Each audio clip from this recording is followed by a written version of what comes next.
Imagine a world where we can stop diseases before they take root, where illness becomes a rarity rather than the norm.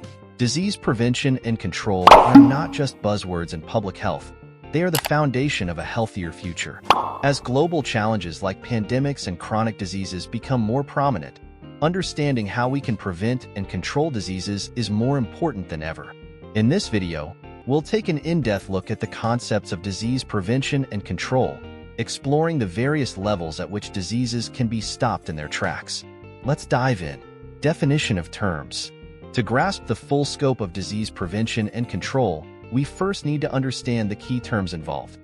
Prevention is the act of stopping something from happening before it occurs. In terms of health, it means taking steps to avoid the onset of disease.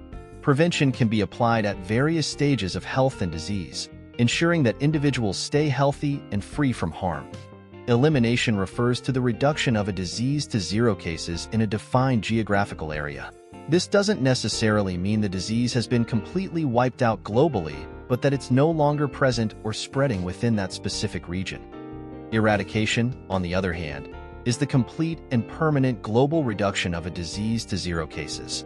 Once a disease is eradicated, there's no need for further intervention. Smallpox is a classic example of a disease that has been eradicated worldwide. Control involves reducing the frequency or impact of a disease to a level that it no longer poses a significant public health threat. Unlike elimination, controlled diseases can still exist in a community, but they're kept in check through ongoing efforts like vaccination or treatment. Now that we've defined these important terms, let's dive into the different levels of disease prevention. These levels play a crucial role in the fight against illness, offering strategies to prevent, detect, and manage diseases at various stages of their development. Levels of disease prevention. There are 3 levels of disease prevention: primary, secondary, and tertiary. Each level is designed to intervene at different points in the course of a disease, from its potential onset to its progression. We'll explore each one in detail, complete with examples to illustrate how they work in practice. Primary prevention. Stopping disease before it starts. The goal of primary prevention is to keep disease from ever occurring. This stage involves proactive measures aimed at improving overall health and well-being, ensuring that individuals are protected from risks that could lead to illness. One of the most powerful examples of primary prevention is vaccination. Vaccines prepare the immune system to recognize and fight off specific diseases before the individual is even exposed to them. Consider the measles vaccine. By receiving this vaccine, children are protected from contracting a potentially deadly disease that could otherwise spread rapidly through communities.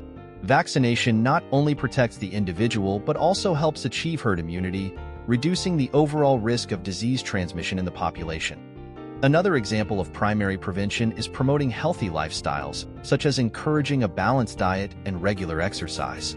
For instance, public health campaigns often highlight the importance of eating nutrient-rich foods and maintaining physical activity to prevent chronic diseases like obesity, heart disease, and diabetes. By promoting these healthy behaviors, communities can lower their overall risk of developing such conditions and enjoy longer, healthier lives. Secondary prevention.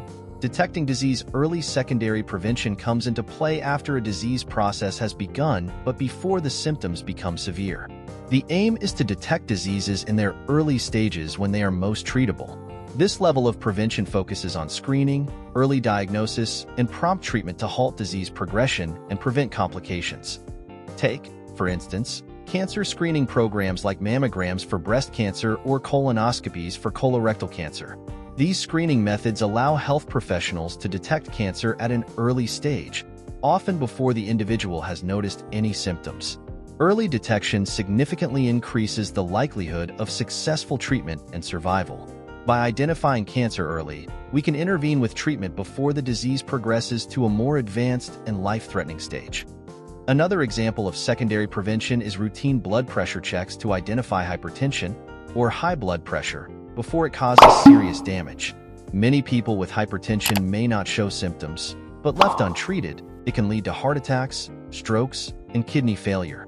Early detection through regular screenings allows for timely management, often through lifestyle changes or medication, reducing the risk of more serious health outcomes. Tertiary prevention. Managing and mitigating disease. Tertiary prevention comes into effect once a disease has been diagnosed and is actively being managed. At this stage, the focus shifts to minimizing the impact of the disease, preventing complications, and improving quality of life.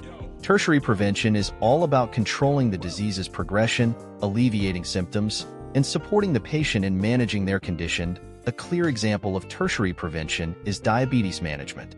Once an individual is diagnosed with diabetes, ongoing medical care is essential to control blood sugar levels and prevent complications such as kidney failure, blindness, or cardiovascular disease. Regular monitoring of blood sugar, adhering to a healthy diet, exercise, and taking prescribed medication are all part of tertiary prevention efforts to ensure that the patient maintains their health and avoids the severe consequences of uncontrolled diabetes. Rehabilitation programs for individuals recovering from a stroke are another form of tertiary prevention. After a stroke, patients often experience difficulties with mobility, speech, or cognition.